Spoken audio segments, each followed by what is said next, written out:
Good evening, everyone.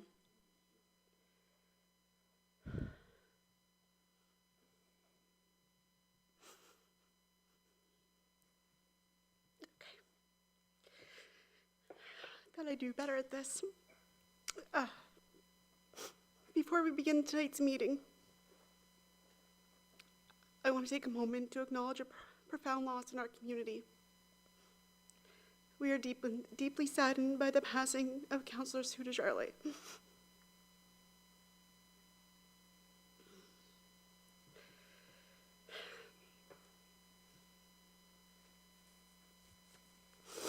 Sue was more than just a colleague. She was a friend, a tireless volunteer, and a dedicated public servant who poured her heart into every part of our town.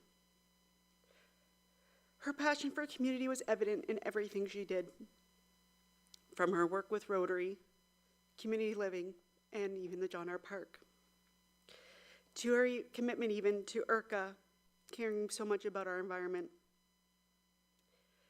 Sue had a special place in her heart for helping those in need.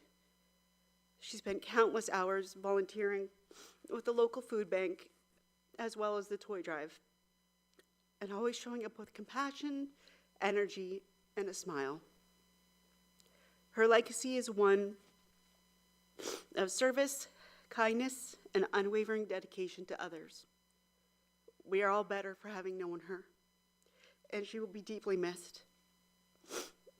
I would like you to join me in a moment of silence to honor the life and service of Councillor Sue Desjardins, followed by a memorial video.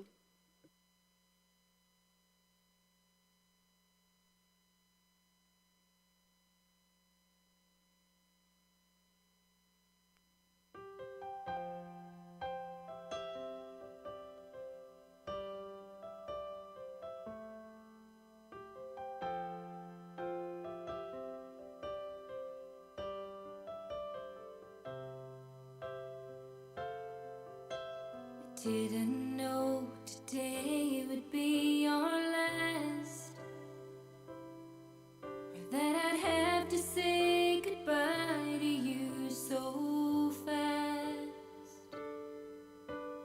I'm so numb I can't feel anymore. I'm praying you just walk back through that door and tell me that I was only dreaming. You're not really gone as long as I believe. There will be another angel around the throne tonight. Your love lives on inside of me, and I will hold on tight. It's not my place to question, only God knows why. I'm just jealous of the angels around the throne tonight.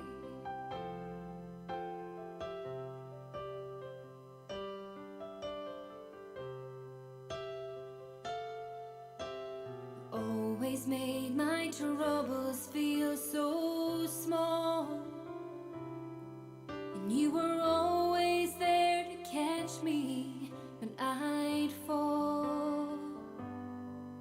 In a world where heroes come and go, well, God just took the only one I know. So I'll hold you as close as I can, longing for the day when I see your face again. But until then, God must need another angel around the throne tonight. Your love lives on inside of me, and I will hold on tight. It's not my place to question, only God knows why.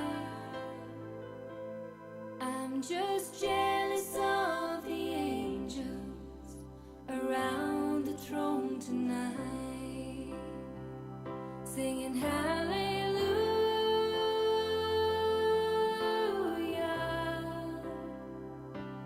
hallelujah,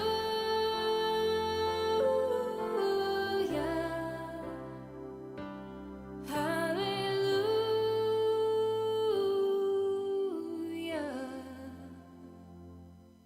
I'm just jealous of the angels around the throne tonight.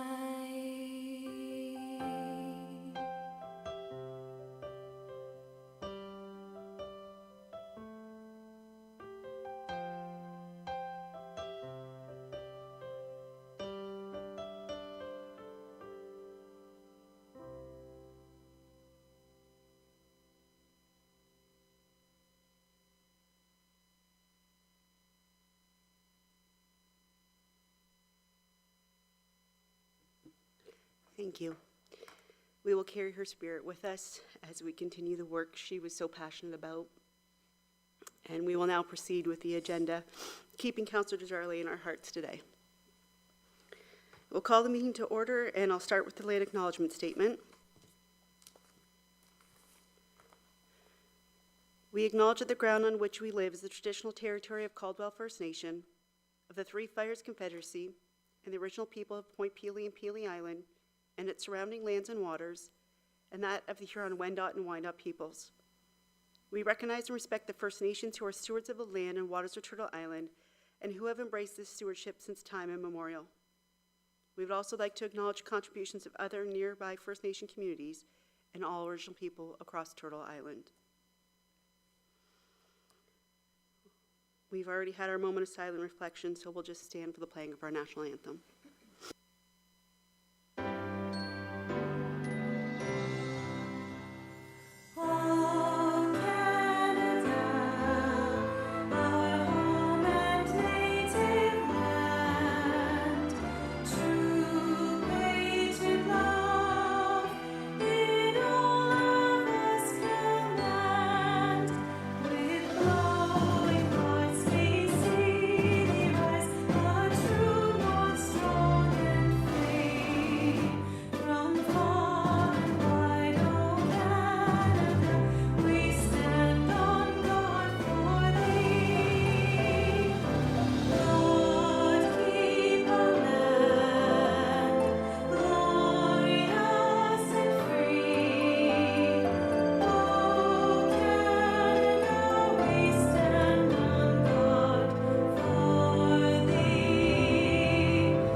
Council, can I get an adoption of our agenda for April 22nd, 2025? Moved by Councillor Reno, support by Councillor Richo Spagnolo.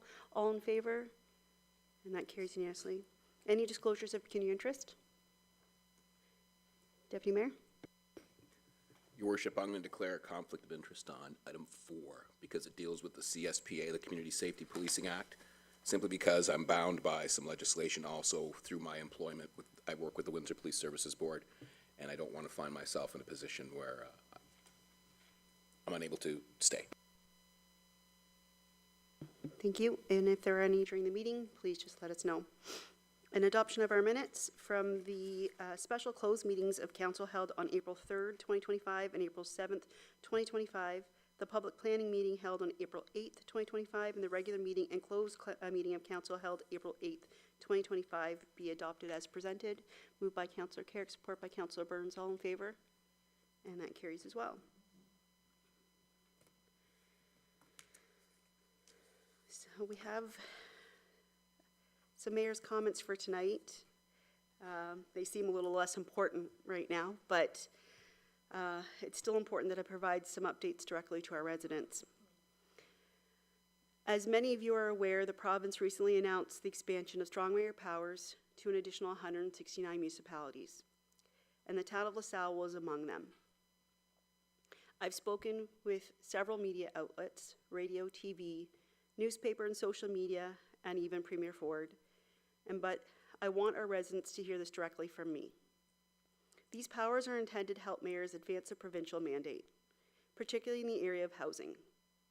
It's not something I can opt out of, but I do have the option to delegate the authority back to our CAO and council, and that is exactly what I will do should these powers come into effect in May. Democracy is a core value in LaSalle. We are stronger as a team. This council, all 7 members, has worked collaboratively and effectively to achieve results that align with the province is seeking, all while staying true to what makes LaSalle special.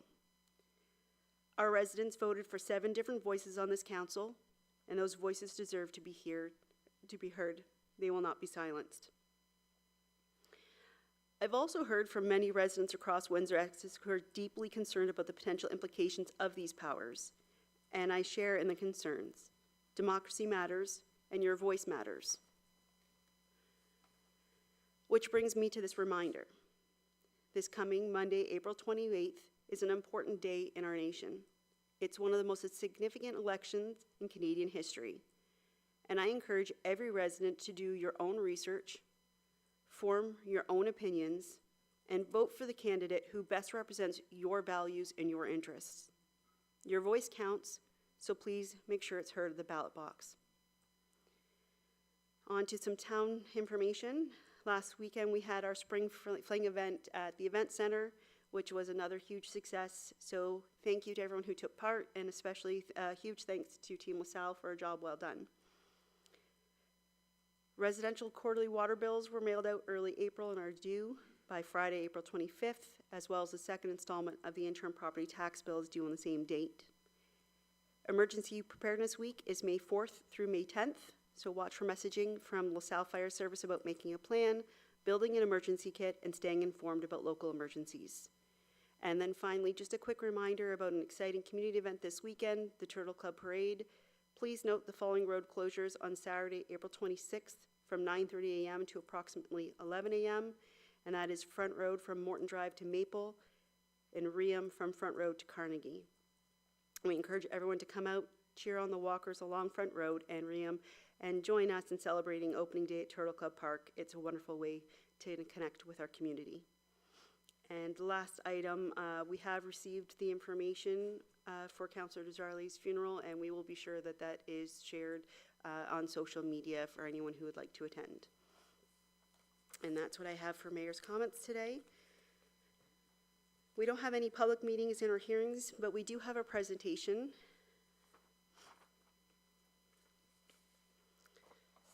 On March 10th, the District A Commander on behalf of the District and Provincial Command presented Colonel Morris Browse with the King Charles III Coronation Medal at the Zone A1 Convention.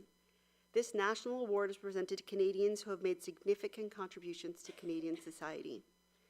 He was recognized for his dedication to supporting veterans and serving members of the Canadian military.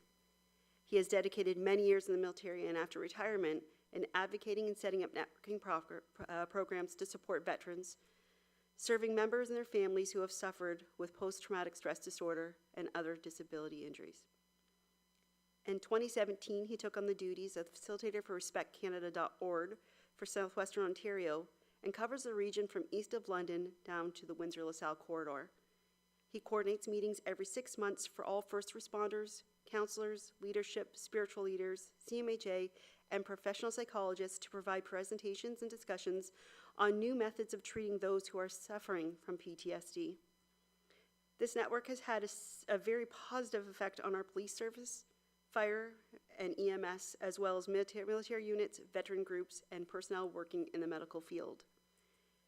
A dedicated member of the Royal Canadian Legion, he transferred in 2014 to the Royal Canadian Legion Branch 594 LaSalle and became the president 3 years ago. He was also appointed the Deputy Commander of Zone A1, which encompasses all Legion branches in Tecumseh, Windsor, and LaSalle. He is the Zone A1 Chair of the Youth Education Program that promotes remembrance in the fall through students preparing posters, poems, and essays. And in March of each year, he promotes the Legion speech competition for our area where many students from grades 1 through 12 compete. He's an active supporter of the Legion Poppy campaign as well. He serves in many organizations like the Templars, the International Armed Forces Council, the Military Institute of Windsor, a member of his church choir and Windsor Music Express, and is currently proudly serving as a member of LaSalle Police Service Board. Colonel Morris Browse retired from the military in October 2014 after serving the infantry for 40 years and 2 months. His last overseas call of duty was Afghanistan as the mentor for Major General Shahib and his command team in Kabul, Afghanistan. So on behalf of council, I'd like to again congratulate Morris on the well-deserved honor and present him with a congratulatory certificate from the town of LaSalle. It has been my pleasure as well to be able to work with you these last few years, and so this is means a lot to be able to congratulate you with this. If you could come on up.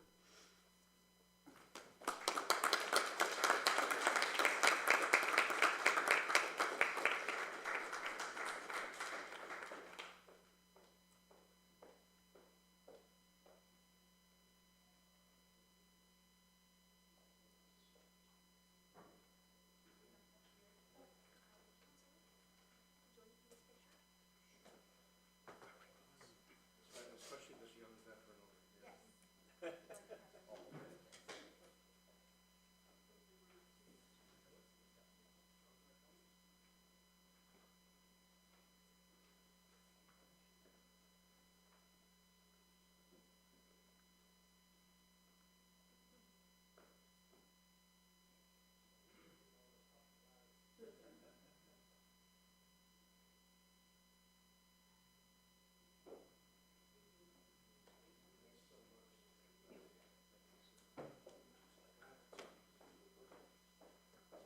May I quickly say something? Absolutely.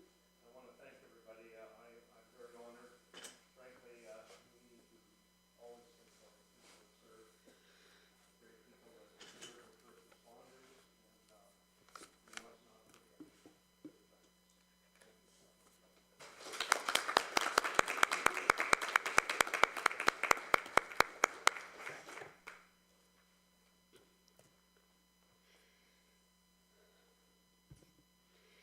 Okay, moving on to the agenda, H1, staff reports and correspondence for council's action. Item 1 is the 2024 fourth quarter report from our Director of Finance, Mr. Langlois.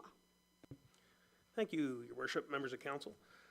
So normally, our quarterly reports are received through the consent agenda, but for our fourth quarter report, that's our year-end report, as part of our annual audit, we require these schedules to be adopted. So in addition to the quarterly variance report, we have our financial statements draft, our reserves and reserve fund schedule, deferred revenue fund schedule, capital fund schedule, and a schedule of our cash and investments at the end of the year.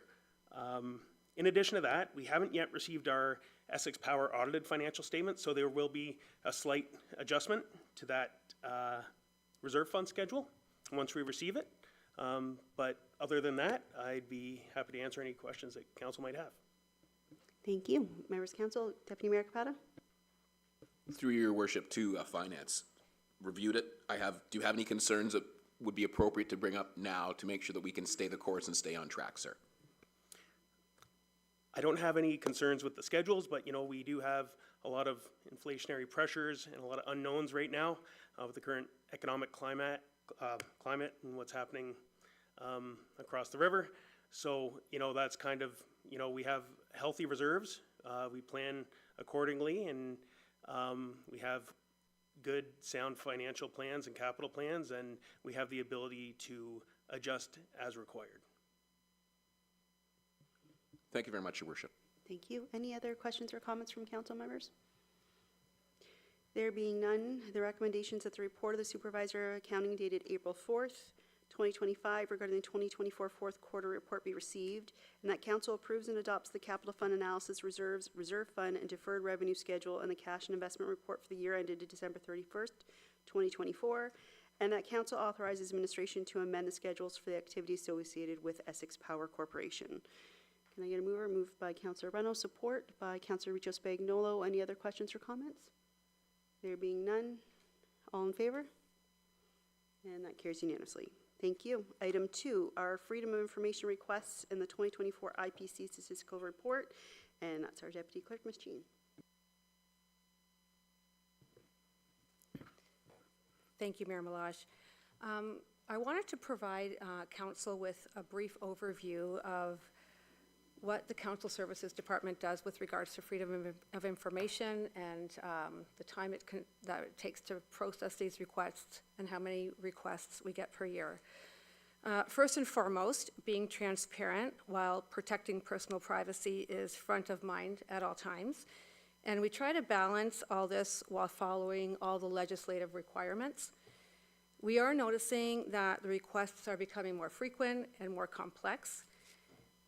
These requests require a lot of coordinating with other departments, timelines, and as public awareness grows and as our population grows, so does the volume of the requests, records, et cetera, and it uses up our time and staff resources.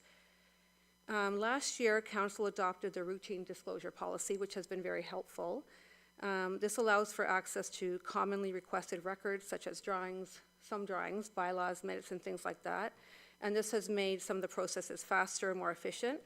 But it also means that some of the freedom of information requests that we do receive become more involved and more complex. Something that I want to bring to the attention of Council are the fees that we charge for processing these requests. These fees are legislated. They come down through the province, that we don't have a choice on what we charge for these requests. And unfortunately, it does not match the time and effort that we put into the time that we have finalizing these requests. Finally, we have our appeals, and sometimes they go to adjudication. When a file goes into appeal, there's a lot of time spent preparing documents for the IPC, drafting submissions, and sometimes preparing sworn statements. And additionally, we have to file that information to the IPC every year.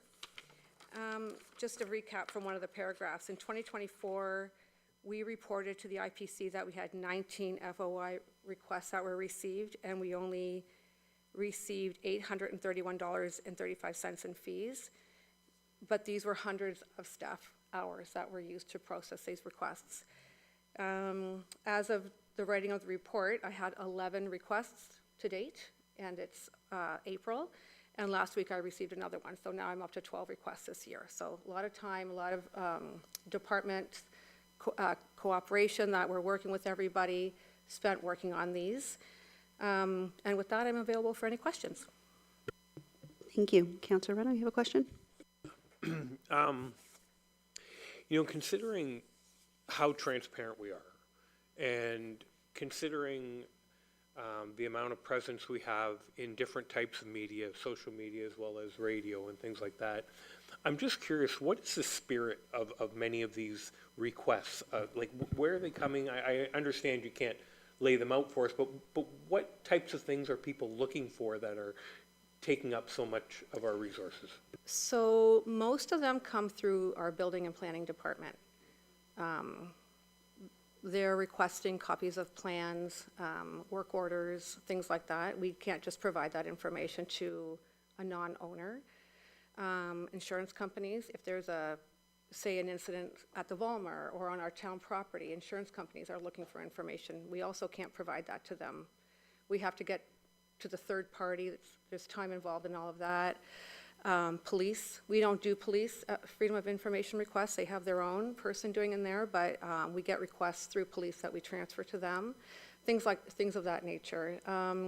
Yeah, incident reports. Even if I get a request, I have one that's open right now about an incident at the Volmer, but it's probably about 40 pages of information that I have to go through before I can even disseminate that and reply to the requester, third parties that I have to contact. So there's a lot of time involved in those. Thank you. Councillor Burns. Yes. Ms. James, thank you very much for the report. I know there's a lot of time and money.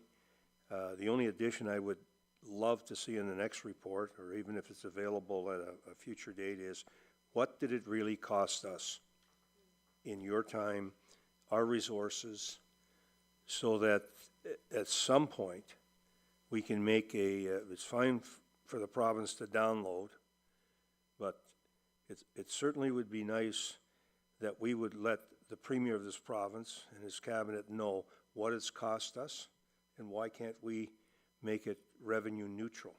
Whether he gives us the grant money, or that we just are allowed to charge more for your resources and your time, because from where I sit, I'm sure we could be doing a lot better things with your time and your effort and the knowledge that we have in you. So if we could get an update, or if not, that's not possible, then I would like to see that this time next year that we track both of it, so we know. Thank you. Yeah, thank you, Councillor Burns. We have been actually starting to track. We started in the middle of last year, so we're trying to get a year of data before we present that back to council, so we have started tracking that in the Council Services Department. You're always ahead of me. Thank you. Any other questions or comments? There being none, the recommendations that the report of the Deputy Clerk dated March 20th, 2025, providing an outline of municipal freedom of information requests and the 2024 IPC statistical report be received for information. Moved by Councillor Burns, support by Councillor Richo-Spagnolo. Any other questions or comments? All in favor? And that carries as well. Item 3, part lot control exemption for Woodview Estates. We have our Manager of Planning and Development presenting the report, Ms. Bursick. Thank you and good evening. So the application was made for a request for part lot control exemption for the Woodview Estates subdivision. And just in case you're not familiar with the location, that is located between Disputed Road and Malden, just south of the LaSalle Woods Boulevard. The request was made for part lot control exemption for 12 semi-detached units, 24 townhouse units. The property is currently designated residential within our official plan and zoned residential 2 zone within our zoning bylaw. And the residential 2 zone does permit semi-detached townhouses and singles, which is what the subdivision is to be made up of. The plan of subdivision did receive final approval by the County of Essex earlier this year. And the subdivision of lots and blocks via part lot control exemption is a normal process. We don't tend to see it all too often, except for in the cases where subdivisions do have planned semi-detached and townhouse units. I'm available for any question that you may have. Thank you. Thank you. Members of council, do you have any questions? Is this already being developed? So at this time, they have some model home permits at this time, and I believe they're electrifying, putting street lights up at this time, and some sidewalks will be installed soon. Okay, thank you. Councillor Carrick, did you have a question? Yeah, thank you, Your Worship, through you. Just under part 3 there at the very end, the part lot control bylaw includes 3-year expiration date. So if they're already started the process, they can't ask for another extension, right? This is it after it turns over? Am I understand that correctly? Through Your Worship, they are actually permitted to request an extension. This 3-year expiration date is what the county provides as their maximum for the initial request for exemption, and then an additional request for exemption, usually about 1 year. They usually justify it by telling us how long it may take to develop the remainder of the units. Thank you for that. Any other questions or comments? No. Recommendations that the report prepared by the Manager of Planning and Development dated March 24th, 2025 regarding the request for part lot control exemption for 12 semi-detached units and 24 townhouse units within the Woodview Estates subdivision be received, and that council adopts the part lot control bylaw for blocks 35 to 44 on registered plan 12M 718 subject lands, and includes a 3-year expiration date as well as clauses that require approval of the final reference plan by the town of LaSalle prior to its registration. Moved by Councillor Burns, support by Councillor Reno. Any other questions or comments? All in favor? And that carries as well. Item 4, Town of LaSalle Municipal Diversity Plan, Community Safety and Planning, Policing Act 2019. And And we have our executive assistant to the CAO, Ms. Mayu. Thank you, Mayor and members of council.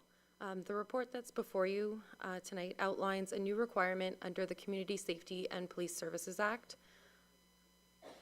So on April 1st, 2024, the Community Safety and Policing Act came into force and replaced the Police Services Act. Section 28 of the Act requires that the town prepare and by resolution approve and adopt a municipal diversity plan to ensure that members of the town of LaSalle Police Services Board appointed by the town are representative of the diversity of the population in the area it serves. So the policy and plan outlines how the town will ensure that the advertising and application process is accessible and vacancies are promoted through various platforms, including print, social media, through community groups or partners. The plan also outlines the selection process of board members by the town on how they will be based on a combination of experience, qualifications, merit, diversity, and taking into account the need for diverse representation in terms of race, gender, age, disability, and other factors. The plan will be published on the town's website and reviewed at least once every 4 years or as required, in accordance with the Act and its regulations. The plan was reviewed in consultation with the CAO, Council Services, and the Strategy and Engagement Departments. So we're looking for adoption of the town's municipal diversity plan. And with that, I'm available if there's any questions. Okay, Councillor Reno?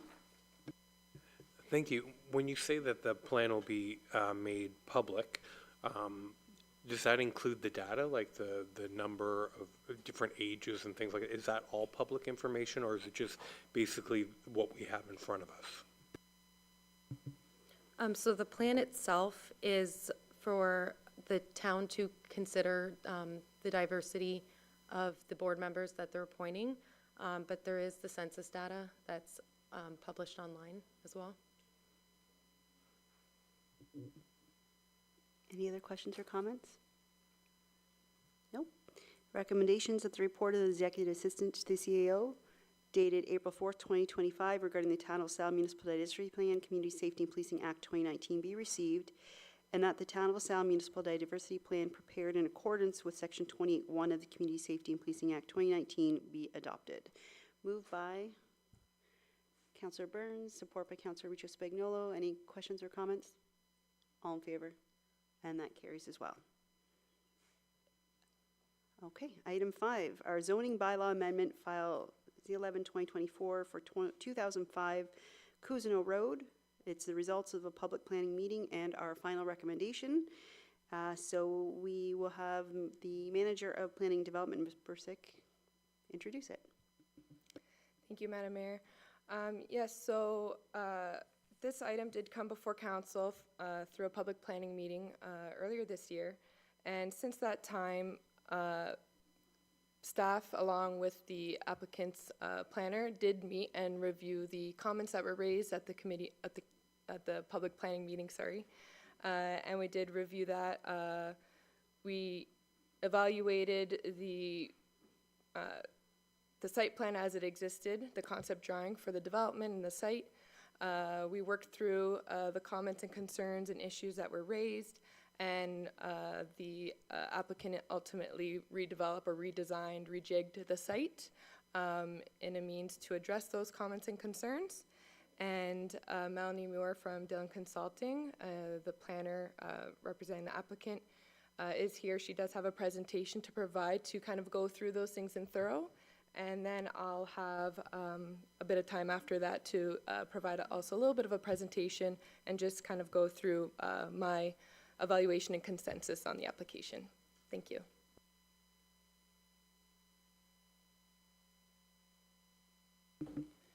Thank you, Your Worship and members of council. We have just a brief presentation. We just wanted to give you an update on what has happened since the public meeting.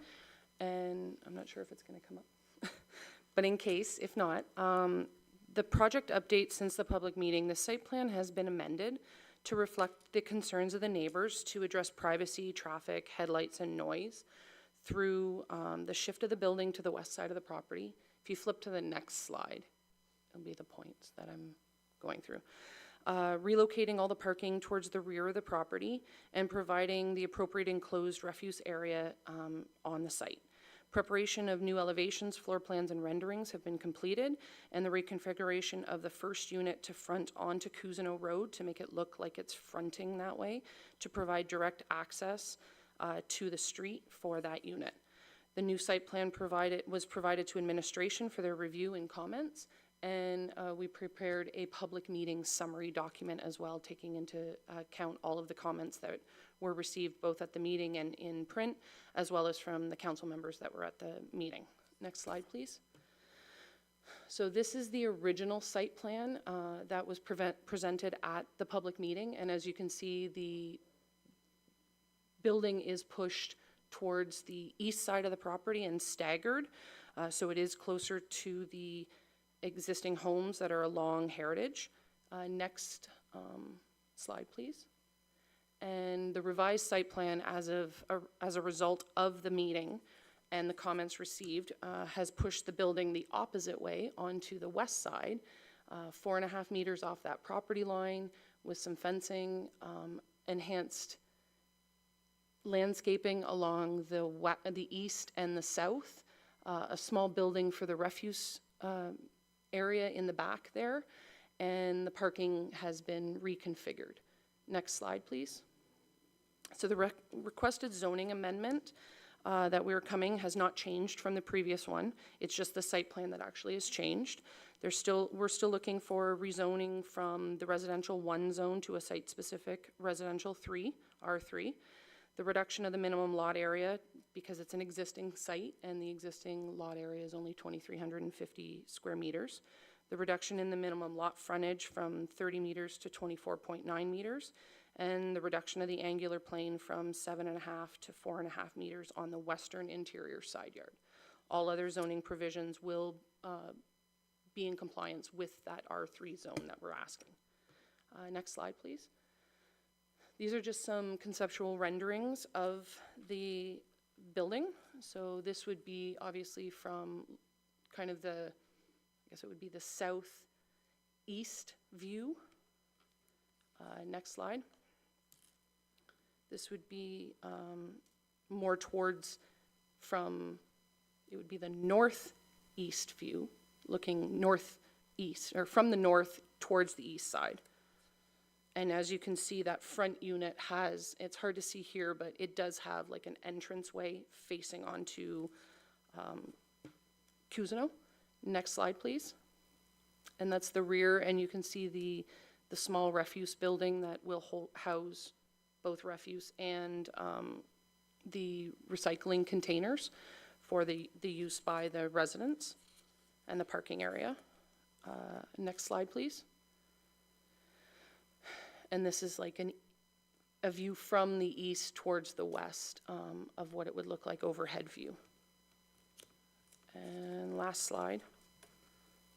And this is from the west looking east, and you can see the existing homes. So, and we're here to answer any questions. We are in agreement with the recommendation from administration. Thank you. We now have a presentation on behalf of administration. Thank you, Your Worship. Just wait to have it up on the screen here.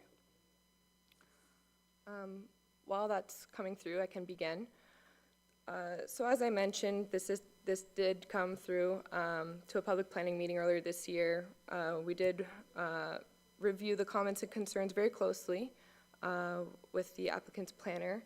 That did actually result in a table that was attached to the report where included the comments and concerns organized by topics that were mentioned at the meeting, at the public meeting, as well as it included a column that provided the responses or how it was being addressed. And that was, I guess, depicted as well in the presentation that Melanie provided. So until the presentation comes up, I'll just continue here.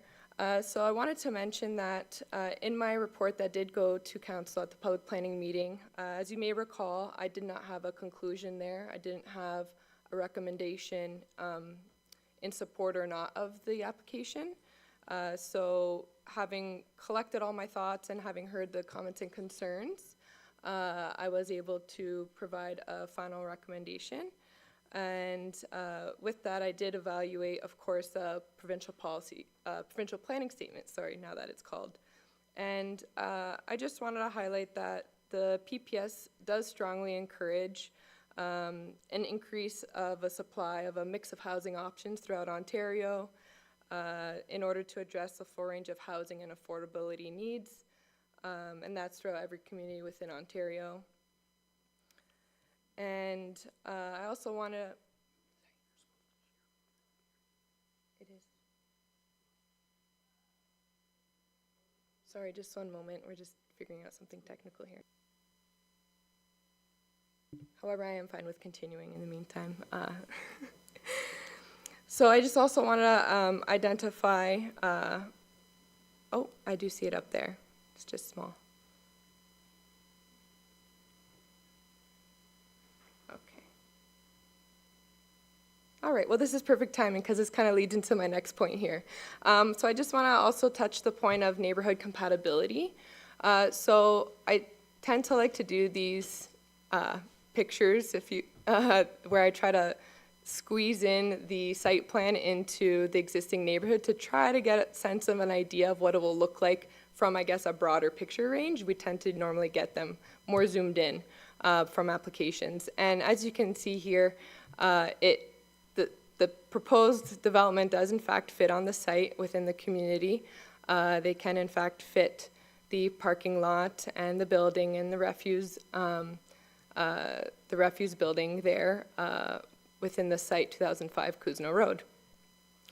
And with that, I wanted to touch upon, like I said, neighborhood compatibility. You know, the existing neighborhood already has a mix of housing types. There are some semi-detached and single dwellings there. They vary by 1- and 2-story or raised ranch style. And the notion of compatibility isn't just on the factor of, you know, does it look the same and things of that sort. It also looks at the idea of, you know, residential amongst residential, right? So the use here is solely just residential. However, compatibility can also be enhanced when we tweak and work and I guess do a better job at site design. For example, the building orientation, the comments that were raised at the last meeting, those comments were heard, and the orientation and location of the building was relocated to the other side in an ability to increase the compatibility here with the existing neighborhood. Buffering was included here in the sense of a privacy fence to be installed around the property, and some landscaping will also be installed, buffering those neighbors from the parking lot and driveway aisle. So with that, I wanted to also just touch upon some of the, I guess, concerns that were raised at the public meeting that the applicant worked to amend or adjust their site plan to address these issues. And again, use and layout of the property, again, it's residential. The proposed height of the building is compatible with the surrounding neighborhood. They did include this refuse enclosure behind the building because concerns were raised about, you know, where will these garbage bins be stored, and it's unsightly if they were just, you know, laid out in a corner of the lot. And I also, of course, wanted to mention that, as it's been mentioned several times before, that site plan control does apply to this development. So the zoning bylaw amendment is just the first step, and then if further scrutiny is required through site plan control review, that will be completed by administration at a later date. Privacy and shadows was another concern that was raised at the public planning meeting, and I believe that by relocating the building to now the west side of the lot, by relocating the building to the west side of the lot, that really addresses those concerns of privacy and shadows, where the residents along Heritage no longer will have that feeling of kind of windows from a second story overlooking into their property, backyard, or their homes, as well as the shadow effect will be extremely minimized. And regarding traffic, concerns were raised about traffic. The town did not require a traffic study for this application due to the predicted low traffic volumes and the number of units proposed. And Dillon Consulting did complete a traffic review as a result of those comments. And it was concluded that the existing roadway can accommodate the traffic that will be produced from this new development. And lastly, concerns were raised over sanitary capacity for the development. And Dillon's civil engineer as well as municipal engineering did confirm that there is sufficient capacity in our sewer systems to accommodate the proposed units. So with that, I'd like to just finalize that as it was outlined in my report, the application, along with the changes made to the site plan, as you can see up on the screen, following the public planning meeting, are consistent with the provincial planning statement, and they do conform to the county and town official plans. I am available for any questions if you may have any. Thank you. Thank you. Before I go to questions from members of council, I do have a delegate, Wahida Khan, who would like to come forward? No? Okay. Anyone else then? No? We're good? Okay. Mr. Councillor Carrick, we'll let you go first. I wasn't at that meeting, so I apologize for that, but just a couple quick questions. So the parking meets the sufficient numbers that are required for this number amount of units? That is correct. Okay, so would that be what, 1.5 roughly, close to? Is that what I'm looking at, just under? So there's 14 units, Yeah. and they're providing 28 parking spaces. Yeah, Did I count them wrong on the screen? sorry? Did I count them wrong on the screen? I saw 20. Did I miss some? There's 2 handicap spots. 20. Through your worship, the new plan actually provides 21 spaces, and that is Okay. exactly what is required Okay. by the bylaw. So, okay, thank you. And I like the idea of shifting in the space. I think it's different, even though we can't really change how a building looks, as we were told last meeting. I think it works. The only question I have is, because I wasn't here at the last meeting, is it rentals, or are they selling these properties as individual units? Yeah, thanks. These will be rental properties, although I want to stress, these aren't, while we have an affordability crisis, these aren't those. These will be like 2,600 monthly rents, but they are a rental building. Okay, thank you, Your Worship. Thank you. Any other questions? Deputy Mayor Capata? Thank you, Your Worship, through you to both administration and the proponent. I really do like what you've done here, and I appreciate the amount of lift it probably took to move the buildings. I was one who asked about the garbage, so I'm very happy to see that you've done something about the garbage and the recycling and the green cycling that's coming to our community quickly. So I'm very, very pleased. And again, to some of the things that Her Worship has said in the media, we don't need strong mayor powers when we've got people who are willing to work with our administration to come to a proper solution for housing in the town of LaSalle. So I'll plug some of the stuff that Her Worship has says, but I appreciate your desire to work with our team to get this done. Thank you. Any other questions or comments? I just want to thank you as well. I think it's really important that our residents are heard, and I think this is a perfect example of that. You were able to address all of the concerns brought up the last meeting. I realize not everyone's going to be 100% happy, but I think you guys did a really good job trying to make sure that you satisfied most of those concerns. And I think flipping the building is the biggest one, obviously, that really helps with a lot of the residents who are backing onto that property. And so I do appreciate you taking the time to make those changes and working with us at the town. I don't have any questions, so we do have a recommendation that the report of the Manager of Planning and Development dated April 1st, 2025 regarding zoning bylaw amendment Z11, 2024 be received, and that council supports requisite zoning bylaw amendment in support of the application to be brought forward for council's consideration at a subsequent council meeting. Moved by Councillor Carrick, support by Deputy Mayor Capata. All in favor? And that carries as well. Thank you very much for joining us. We have the consent agenda, which has 7 items. Are there any items anyone would like to pull out and speak to directly? If there's none, we can move them together. Moved by Councillor Carrick, support by Councillor Reno. Any other questions or comments? All in favor? That carries. Item J is our committee matters. We have just the county council highlights from the April 2nd, 2025 meeting. If there's no questions or comments on that, we can move for them to be received. Moved by Councilor Reno, support. You have a question? Sure. Did you want to support it and then us? Perfect. I see that, I don't know where this street is, because I'm not aware of it. So is the sanitary sewers going to go across the road into, I would call it Anderton or Amherstburg? Or how does it hook up with ours? I don't, there's nothing out there as I know of now. Thank you very much. I don't know if Mr. Osborne's able to answer that question. This is County Road, is it 8, which is Villanova? Yes, this wouldn't be tied into our system. This would be tied into the Amherstburg system, into the River Canard system. So I believe they've come to an agreement with Amherstburg. They've come to an agreement with the county, as I understand, for going down the right-of-way. And we are in the process of updating our site plan, or amending the site plan that we had with Villanova to make sure everything's good.